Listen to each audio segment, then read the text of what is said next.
नमस्कार। The legal with पुरुषोत्तम कुमार में आपका स्वागत है।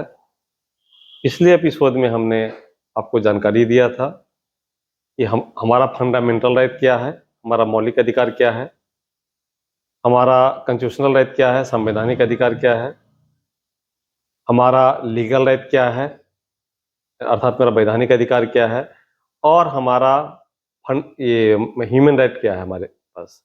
इनके बारे में विस्तृत रूप से हमने चर्चा नहीं कर पाए थे क्योंकि हमने आपको ब्रीफ किया था। आज के इस एपिसोड में हम बात करेंगे फंडामेंटल राइट के ऊपर, मौलिक अधिकार के ऊपर, कि भारत के संविधान ने हमें कौन कौन सा मौलिक अधिकार दिया है। इसके ऊपर हम लोग बात करेंगे। आप लोग जान रहे हैं कि आर्टिकल जो हमारा है 14, जो कि राइट टू इक्वलिटी की बात करता है, लेकिन भारत के संविधान में जो है पार्ट 3 में जो भाग 3 है, उसका आर्टिकल 12 से लेकर के और 35 तक, 35 तक, ये हमारा फंडामेंटल राइट को डिस्क्राइब करता है। हम एक एक चीज को अभी भी जानेंगे। तो पहला हमारा क्या अधिकार है कि राइट टू इक्वलिटी, यानी कि समानता का अधिकार।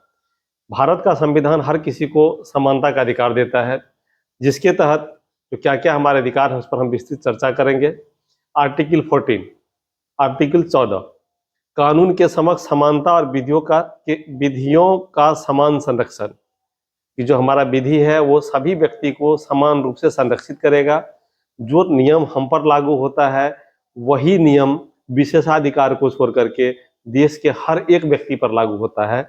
ये हमारा अनुच्छेद 14 कहता है, आर्टिकल 14 कहता है।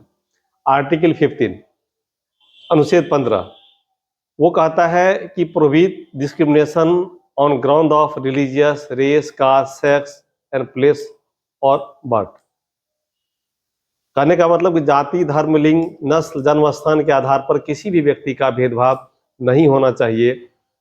चाहे वो व्यक्ति नॉर्थ ईस्ट में पैदा लिया हो, चाहे वो व्यक्ति साउथ में पैदा लिया हो, चाहे वो व्यक्ति नॉर्थ इंडिया में पैदा लिया हो। आप देखते होंगे कि पिछले कुछ दिनों में आपने देखा है कि हमारे कम्युनिटी को, बिहार के लोगों को बिहारी कह के जिल्लत झेलनी पड़ी थी। That is the against of our fundamental right, कि हमको इस आधार पर कि हम बिहारी हैं हमको डिस्क्रिमिनेट नहीं किया जा सकता है, हमको असमान भाव से नहीं देखा जा सकता है। अब आता है आर्टिकल 16, वो कहता है equal opportunity to government job, सरकारी नौकरियों में समान अवसर। ऐसा नहीं है कि किसी राज्य के लोग के लिए ज्यादा अवसर मिलेगा, किसी को कम मिलेगा, किसी कास्ट को ज्यादा, किसी कास्ट को कम, ऐसा नहीं है।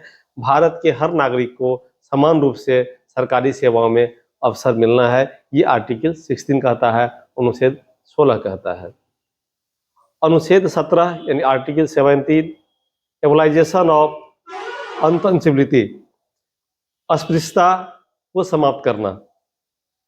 18 जो हमारा अनुच्छेद है वो कहता है उपाधियां, टाइटल का उन्मूलन, जिसको हम इंग्लिश में अगर कहे एबलाइजेशन ऑफ टाइटल। ऐसा नहीं है कि हम उपाधियों के आधार पर हमारा किसी तरीके का कोई भेदभाव हो जाए, ऐसा नहीं होना चाहिए। उसके बाद आता है कि स्वतंत्रता का अधिकार। स्वतंत्रता का अधिकार अनुच्छेद 19 से लेकर के 22 तक, आर्टिकल 19 टू 22 तक उनका डिस्क्रिप्शन है भारत के संविधान में।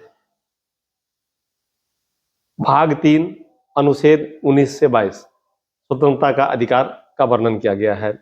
जहां अनुच्छेद 19 है, जिसमें 19 अनुच्छेद जो है आर्टिकल 19, जिसमें कि मीडिया भी हमारा आता है। आर्टिकल 19 के तहत हमको 6 फंडामेंटल फ्रीडम मिला हुआ है। हमारे पास मौलिक स्वतंत्रता 6 टाइप्स का, 6 तरीके का दिया गया है। पहला है कि freedom of speech and expression, भाषण और अभिव्यक्ति की स्वतंत्रता। कि हमको जो मन में आएगा, हमको लगता है कि मेरे नजरिए में वो चीज़ सही है, हम इस देश में अपने भाषण को दे सकते हैं, अपने अभिव्यक्ति को एक्सप्रेस कर सकते हैं। इस बात की हमको स्वतंत्रता दी गई है। दूसरा जो फंडामेंटल फ्रीडम हमको दिया गया है आर्टिकल 19 में, वो है शांतिपूर्ण सभा करने का अधिकार, फ्रीडम टू असेंबल पीसफुली। अगर हम शांतिपूर्ण तरीके से कहीं भी सभा कर रहे हैं, असेंबल हो रहे हैं, यह इस चीज का अधिकार हमको संविधान का आर्टिकल 19 देता है। तीसरा जो हमको अधिकार जो मिला है, मूलभूत स्वतंत्रता मिला है, वो अनुच्छेद 19 में तीसरा है कि संघ बनाने का अधिकार, फ्रीडम टू फॉर्म एसोसिएशन और यूनियन। हम किसी तरीके का संघ बना सकते हैं, कोई विकास योजनाओं का संघ बना सकते हैं, शिक्षकों का संघ बना सकते हैं, सरकारी कर्मचारी का संघ बना सकते हैं, ग्रामीणों का एक संघ बना सकते हैं, एनजीओ बना सकते हैं, ट्रस्ट बना सकते हैं। ग्रुप ऑफ एसोसिएशन बनाने की स्वतंत्रता जो है हमारा, वो मूलभूत स्वतंत्रता है जो आर्टिकल 19 हमको प्रोवाइड करती है। उसके बाद जो पांचवा है, भारत में कहीं भी बसने का अधिकार।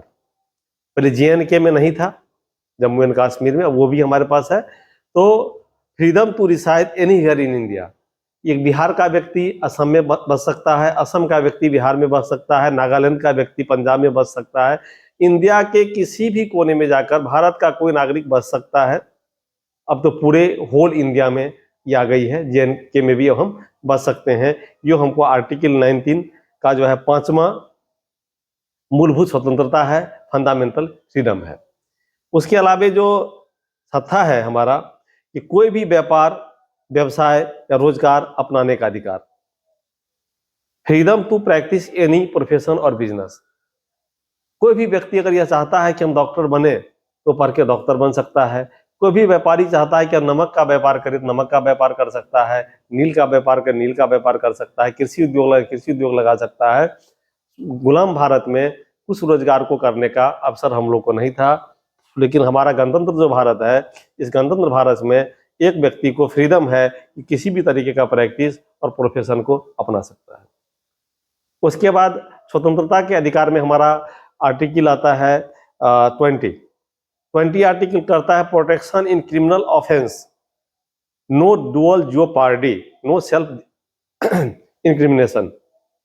यहाँ डुअल जियोपार्डी एक कानूनन शब्द है जिसके ऊपर हम डिटेल्स वीडियो आप लोग को हम बनाएंगे और बताएंगे अगले एपिसोड में कि डुअल जियोपार्डी क्या होता है। कुल मिलाकर आप लेमन लैंग्वेज में समझ लीजिए, एक अपराध के लिए 2 बार सजा नहीं दी जा सकती है। अगर एक व्यक्ति को किसी एक गुनाह के लिए एक बार उसके ऊपर मुकदमे दर्ज हो गए, कोर्ट ने उनको सजा दे दिया या कोर्ट ने उनको बरी कर दिया, उसी अपराध के लिए दोबारा उन पर मुकदमा नहीं चलाई जा सकती है। That is called dual jeopardy, यानी कि दोहरी सजा का प्रावधान भारत के संविधान में नहीं है। ये प्रोटेक्ट करता है। साथ ही हमारा CRPC और BNSS भी, भारतीय नागरिक सुरक्षा संहिता में भी इनके प्रोविजंस हैं, लेकिन खास करके संविधान का आर्टिकल जो है आपका 20 इसको प्रोटेक्ट करती है।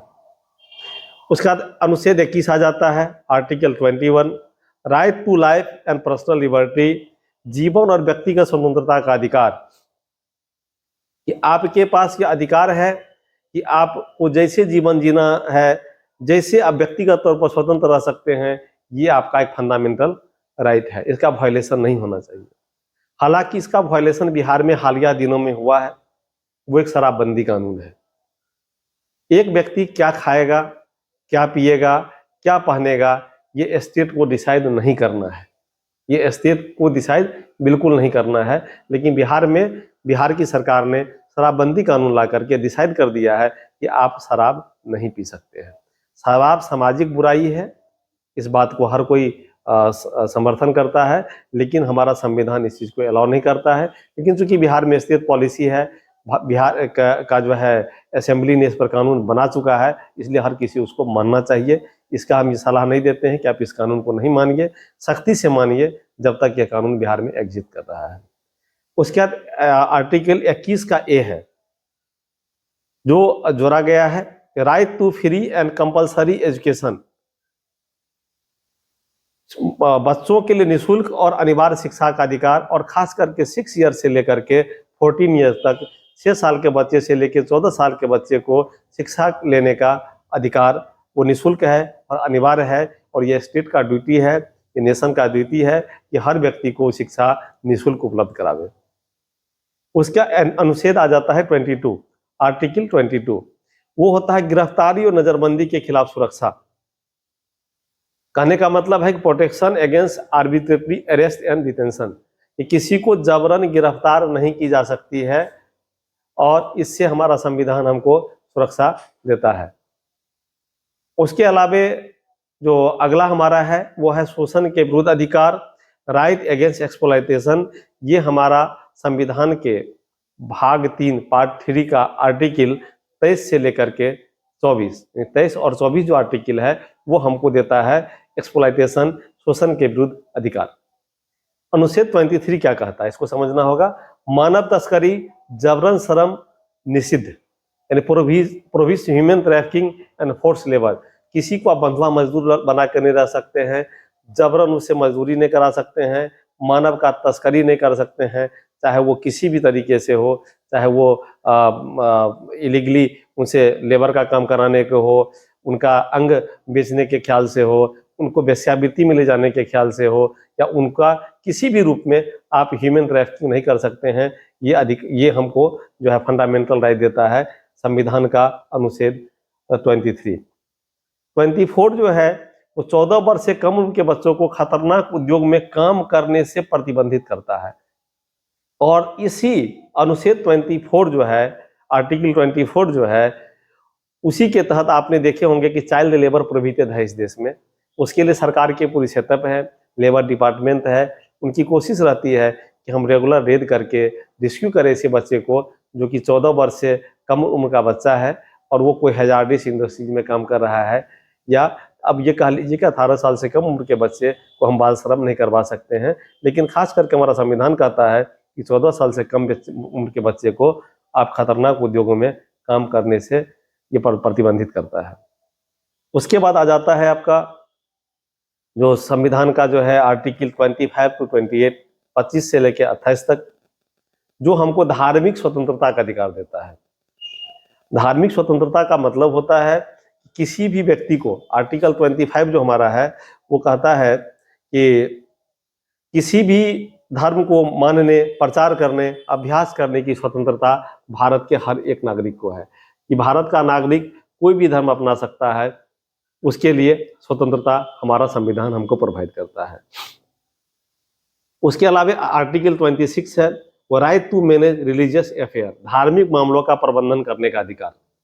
अभी जैसे कि कुंभ लगा हुआ है, तो कुंभ का प्रबंधन जो लोग करना चाह रहे हैं उनको अधिकार है, और कुंभ के बगल में अगर कोई चाहे कि अदर कम्युनिटी के लोग कि हम भी कोई अपना त्यौहार वहां मनावे तो मना सकता है।